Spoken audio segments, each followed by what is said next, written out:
フライトジャケット塾開講です。ワズリクソンズ亀谷です。よろしくお願いします。よろしくお願いします。お願いします。さあ早速ですが今日、はい。塾長ここに見えてますがこちら何でしょこれはですね、う。アメリカ海軍、米海軍がはい1940年代後半からはいはいはい。 50年代前半にかけて、採用してた冬季用のジャケット AL1 という。AL1 ですね。はいはい。これは扱いとしては、丈も長くて、甲板作業とかで海軍が着てた N1 の後継みたいなそういう感じですかね。なんか受けるイメージはやはり皆さんそんな風に印象を持たれてると思うんですけども、はい、実はこれ米海軍が採用したフライトジャケットなんですね。フライトジャケットフライトジャケットなんですかこれって。はいはい、それまでのフライトジャケットのイメージと全然変わりますね。なんとなく受ける印象違いますよね。で外観もなんとなくこうワークウェアといいますかカバーオールといいますかに似たような襟の開きとかも、ボタンフロントですし、そうですよね。フライトジャケットなんです。もうねメインラベルにね US ネビー AL1 フライトジャケットって書いてあるんです。確かに、この年代っていうのはちょうど飛行機でいうならばレシプロからジェット機に移行していくそのちょうど変わっていく頃グラデーションの真っ最中って感じですよね。そうですね、時期的には。これはAL1 は冬季用なんですけど、同年代同時期にこれよりも比較的温度域がこう暖かいといいますか、これより比較的暖かいのは同時期にもう G1 ですね。今日も来てますけれども、G1 っていう名前がついた G1 ですか。そうです。55J14 って初の G1 という称号が与えられた。それと大体同じ時期のより防寒性の高いのがこちらと。これ今着たら着やすそうですね。そうですね。しかもその冬季用ということでね、後で紹介していくんですけども、やはり保温性もありますし、じゃあちょっと細かいところに、この AL1、しかもフライトジャケット、これちょっと突っ込んだ説明をお願いします。じゃあ早速ちょっとディテールとかね素材の話なんかも聞けたら嬉しいです。まず表地がですね、コーマ紙を使ったコットンツイルで、コーマ紙ってじゃあ何と言いますと、糸の状態でコーミングという工程があって、不純物とか単繊維を櫛で溶いたように糸の状態でそういったふうにして、なのでその糸で密度の高いツイルコットンツイルを織り上げるので、すごくしなやかでかつ丈夫、がっつり締まってるわけですね。間に入っている不純物がないわけですからね。そうなんです。だから手触りもすごく光沢感もあって、そうですよね。しなやかなんです。という表地のコットンツイル、今度ライニング、もう今見えてますけど、これですね。茶色いアルパカモヘアのウールパイル、アルパカモヘアのウールパイル、デッキジャケットとかにも使われるようなですけど、デッキジャケットほどその高密度のジャングルクロスではないので、割とその動きやすいしなやかで、先ほどもその表地がコットンツイル、これは、身頃だけですか。ライニングついてるのは。袖がですね、袖先からちょっと見えますがレーヨンウールのダブルフェイス生地。レーヨンウール、なんかこの光沢感は見覚えがあるな。空軍でいうと L2B とかのライニングに使用されているような、なので袖通し動きやすさを多分追求しての、あったかいけど、ちゃんと運動性能ありますよという。そうです。で袖先にはその風の侵入を防ぐワーミのウールリブ、しかも結構深いところに入ってますねこれ。ワーミのウールリブがついてます。本当だ。ワーミ、縫い目がないわけですね。ストレスがかからないという。であとはその運動性とか作業性で、肘とか摩擦が多いじゃないですか。そうですね。こうなる外側にこうやって当て布が施してあるっていう。ここは当て布ですか。二重になってます。言われてみれば、はい、あとは外側にこうやってフラップ付きの割とマチのついた大型の収納力のあるポケット。面白い街ですね。しかもこれ、はい、とハンドウォーマーをね、これ重要ですもんね。あったかいから。このポケットの中にリブがついてる。どういうことですか？外気からの風の侵入を防ぐという意味と、あと中に物を入れた時にこれがあることで落ちにくいんですね。確かに。はい。これって袖のリブとほぼ同じものがついてるんですね。ワーミの。はい、こんなん初めて見ました、俺。ハンドウォーマーにリブがつく。そうなんです。外観からはこれわからないじゃないですか。そうですね。はい、なんかこれエールワンって、結構俺地味なイメージ象だったんです。数ある。まあ外観そうですもんね。ミリタリージャケットの中では、なんかエロい作りが凝ってるんじゃないですか、これ。でフロントもですね、まあボタンありますね。その下にはこうジッパー。まあ、手袋とかしても掴みやすいように大型のジッパーがついて、風の侵入これで防いでくれます。で開けるとここに今度さらにまたジッパー付きの収納ポケット。これもポケットなんですか？はい。こう入れられるわけですね。でこれを全部開けると今度ライニング側にさらにこのボタン式の収納ポケット。すげえ。いっぱい入りますねこれ。はい。でかつ今度ウエスト、これもですね、これ何ですか？フィット感を高めるのにこうアジャスターがついてるんですね。ここにボタンでそれでボタンで止めるんだ。むちゃくちゃ凝りまくってますねこれ。なんかいやごめんなさい、正直バズリクさんのカタログで見てても、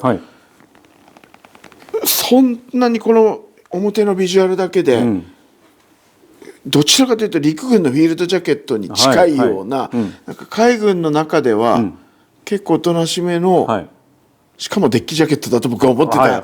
読めば分かったんですねちゃんと。凝りに凝った仕様と多くの素材をこれふんだんに盛り込んでるので、当時のアメリカ海軍がこのジャケットを採用するまでの開発時期、相当な労力とエネルギーをこのジャケットにつぎ込んでたんだなっていうのがなんとなくもう感じ取れます。印象が一気に変わりますね。エールワンの。いや確かになんかやれることは全部やっちゃえみたいなモリモリ感ありますね。そうなんですよこれ。作っていく上でね本当に凝ってるなって。これ面白いですね。ファスナーも一番上までないんですね。ちゃんとここを開いてこうカッコつくようになってると。ここでボタンで止めるようにねなってます。一番上までこう止めることもできちゃうんですね。でここにチンストラップとかもこう細かい。そうなんですよ。もしかして襟の裏は、海軍特有のギザギザなんですね、これ。で後ろ側にもこうやってハンガーループ。便利ですわ。ハンガーループついてるのは。へえ、こんなジャケットが当時、40年代から後半、まあ50年代初め存在したんですね。そうなんですよ。超機能的じゃないですかこれ。これはそうアルパカがついてるっていうのがすごく時代の特徴でもあるんだろうなとかって思いながらなんですけど、ここはあったかいのは分かるんですけど、袖は逆にこのレーヨンウールでだけでどうなのかなと思ってちょっと触った感じ、なんか入ってますこれ？入ってるんですよ。何が入ってるんですか？よくぞ気づいていただけました。さすがにレーヨンウール1枚じゃ寒いだろうななんて思いながら触ってみたら、実はこれ後ろにあるのが当時の実物ヴィンテージなんですけど、こちらですね。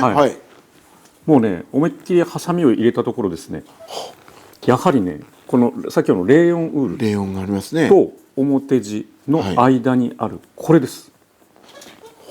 ウールフランネル生地が中に入ってて、外からは見えないんですけど中をこうやって分析したら入ってると。じゃあもうこれで袖もしっかり防寒性を上げてるわけですね、きちんと。かといってそのアルパカほど毛足が長くないので、ええ、すごくその動きやすさ、運動性にもつながっていくっていう。さっきのレイヨンウールのダブルフェイスっていうのはこれですよね。片側がウールで片側がレイヨンっていう、そういうことか。1枚の布地で両方使える裏地にさらにウールがもう1枚、はい、完璧ですね。はい、ここまで凝ったフライトジャケットもね、いや本当にこう作っていくと分かるんですけど、エネルギー感じます、これ。そうですよね、はい、皆さんに謝らなきゃいけないです、はい、エールは舐めてましたこんなすごいジャケットだったんだと、はい、は急に欲しくなりました。ありがとうございます。買っちゃうかもしれないこれこれは今度何ですか？なんか一見子供のタンクトップみたいに見えるんですけどこれなんですか？これはですね、先ほどの AL1 とレイヤーしてこれを最初に着て、でその上から先ほどの AL1 を重ね着して、でフードを外側に出すっていう AW1 という、もうこれにもそういうちゃんとスペックというか、はい、モデル名がついてるんですね。モデル名がついてて、このフードにもですね、こうきちんとこのミルスペックラベルみたいなのが、はい、フードパーカーってなってますね。なってるんですよ。想像しにくいんですけど、はい、説明はなんとなく理解できるんですけど、はい、どんなになるんですか？来た時にちょうど真島さんの後ろにあるのがヴィンテージ。背中を向けてます。これヴィンテージの AL1、はい、ただ襟回りが違う、はい、これを重ね着してるっていうことですか？なんか全然違う、組み合わせると全然違うジャケットのように見えますね。これそうなんですよね。フード付きのジャケットだと思ってました、勝手に。はい、またこの受ける印象変わってきますよね、これと合わせると。全然違いますね。はい、これをかぶって、はい、頭巾をかぶって、はい、上から着るっていう。そうするとこうなる、画期的じゃないですかこれは。なんですけどね、もともとそのセパレート分かれてて開発されたものなので、実物がですね、これ欠品とか、紛失してしまうことが多いんですよ。そっかそっか、フード付きのものではないわけですね。ないわけですから、はい、だからもう本当にこれ実物で見ることはめったにないです。これもね、さっきの AL1 同様に、この面積の狭いフードではありますけど、かなり凝った作りをしてるんですよ。なんかこれもうボリューム感すごいですよ、はい、フードの、はい、そもそも。もちろんフード単体なので、まあ見頃といいますか、この本体はコットンの一重なんですけど、このフードに使ってる材料生地がですね、すごいことになってるんです。これはどうすごいですか？はい、まずフード全体はこれアルパカモヘアウールパイル、先ほどのこれアルパカライニングと一緒。はい、で若干こことここの色が違うの分かりますかね？トリムの部分ですよね、これ。はい、これがなんと贅沢なムートン、天然ムートン。あえて変えたんですか？あえて変えてますね。でなおかつ今度外側にフードかぶった時に、まあ、吹雪の時に雪とかが入ってきにくいように、コヨーテファーがついてるんですね。コヨーテのファーがそこにつく。はい、すっごい3種類の毛を使い分けてるわけですね。そうなんですよ。これがねやっぱ贅沢です。すごいことやりますね。ここにもねものすごいエネルギーを感じません？いやすごいですね、これ。でこうコヨーテファーがですね、こうなんかこう外側にあって邪魔な時に、こうボタンで留めて収納できるっていう。そういうこともできちゃうんだ。はい、すごいですね。すごい贅沢です。はい、このコードもやはりこうそうです。ギュッと締めちゃう。風が入りにくくなるように。最強の防寒フードですね。はい、かなり凝った仕様のフードですね。ここはなんか袖を通すみたいな作りになってますけど、はい、これ袖も通しちゃうんですか？袖通してで切るっていう。すごいな、すごい、ね。で前がファスナー。じゃあ本当になんかこういうビブスを着たみたいな感じになるわけですね。そうです。面白い。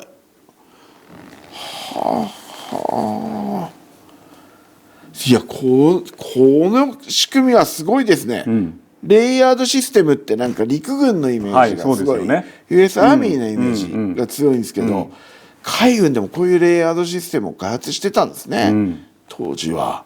でもアルパカとムートンとコヨーテ、こんな贅沢な素材を全部使っちゃうって、ちょっとこれはフードとしては豪華すぎやしませんか？そうなんですよ。絶対高いでしょうけどね。結局このフード、パーツといいますか、アイテム、ジャケットとほぼ同じような価格帯になってしまうんです。これを作ると、そりゃそうですよね。これはセットではなくて別売りの販売です。バズリックさんとしては別々で販売してますね。ジャケットとこのフードと、合わせて買ってもらえる、もしくはフードはなしでジャケットだけっていう買い方もできる。逆にこれフードだけ買ってっていうのはありですか、なしですか？いや、ありだと思います。例えばもう当時は AL1 のセットアップっていうことで開発はされましたけど、例えば今日自分が着てる G1 の中にこれを着てしまうとか。 G1 の中にこのフード着て着れちゃうもんですか？着れちゃうもんです。ということは何でもいいわけですよね。極論 MA1 でもいいわけですよね。もう分からない人が見たら、あのジャケットの型番何ですかって言いかねないぐらいな感じになります。ガラリと印象変わります。これを合わせると。そうですか。僕のタンカースとかに合わせても良さそうだな。そうですね。あったかいですもんね。雪国行く時なんか。いいと思います。そうか、そういう使い方もできちゃうということですね。って聞いたらなんか途端にその同じぐらいの値段がしちゃうっていうのを聞いてもびっくりしなくなりますね。よりなんかこう活用の幅が広がるし、楽しめる。活躍してくれます、これ自体が。なかなかフードだけっていう洋服の売り方は他でジャンルではないですもんね。帽子になっちゃいますもんね。面白い、それは。ありがとうございます。ジャケット、フードときてトラウザーズが出てきましたね。これはね、3点セットアップのWL1 っていう今度ね、そういうタイトルのついた AL1 のジャケットのセットは WL1 のトラウザーズってことなんですね。表地はね、さっきの AL1 と同じコットンのフォーマシを使ったコットンツイル。なんかでもこれ1枚じゃないですね。そうなんですよ。これもなんか入ってますね。そうなんですよ。同じですか？どうなってですか？さっきのAL1 の袖の中にサンドされてたウールフランネル、裏地がつきます。これこれはじゃあサンドではなくて、そのまま裏地がついてるんですね。そうなんです。へえ、その触り心地だったんですね。そうなんです。で、その肌に直接触れるので、割とこうゴワゴワしないさらっとしたウールのフランネル生地ですね。でこれデザイン的にもすごく今の時代で履きやすそうな、結構シンプルなデザインで、しかも完璧な防寒性。そしてお尻ポケットも、でポケットもですね、こういうコインポケットと言われるところにもフラップもついてますし、後ろのポケットにもフラップがついてます。中に物を入れた時も落ちにくい、かつスラッシュポケット、ハンドウォーマー的なありますね。これもね、ここにもポケットがついてる。で袋地は友地ですね。表生地と同じものを。あとはフロントがボタンフロントですね。クラシカルなディテール。全部開けちゃっていいですか？で持ち出しの大きい、これが当時ガスフラップと言われるようなミリタリーものによく見られますけど、ギュッと重なる分が大きいやつですね。外側にはベルトループはついてたんですけど、今度内側にもですねボタンがついてサスペンダーも使えるという。ちょっと太めのシルエットなんで大きめサイズをサスペンダーでバクッと開いても良さそうですね。そうなんですよね。面白いもの作ってたんだな、当時のアメリカで。ここにこうメインラベルがあったりとか、きっちり書いてありますね。この裏地が張り込んであるので、ポケットの袋地はこの中に見えないわけですね。裏地の中に入っちゃってるから。だから肌にここも触れるので、すごくこう履きやすいと言いますか、スムースと言いますか。なんか見慣れないはい、内側というか内張りがされてるっていうのがはい、新鮮。へえ。股上も結構深めで、そうですね、いいですねこれは。シルエットも太めですし、はあはあはあ。でなんかセットアップで着なくてもこのパンツだけで、うん、そうです、も普ちろん通にスウェット着たりセーター着たりして、革ジャン着ても、はい、全然いけそうな、はい、そういう雰囲気ですよね。うん、ああこれはかっこいいな。ありっすねこれ。はい、この股上の深さ、お尻で見てもらうとすごくわかりやすいかもしれない、ゆったりした腰回りっていう感じですかね。はい、すごくクラシカルなそのコーディネートの時にはもう雰囲気も抜群ですね、これ太めのシルエットで。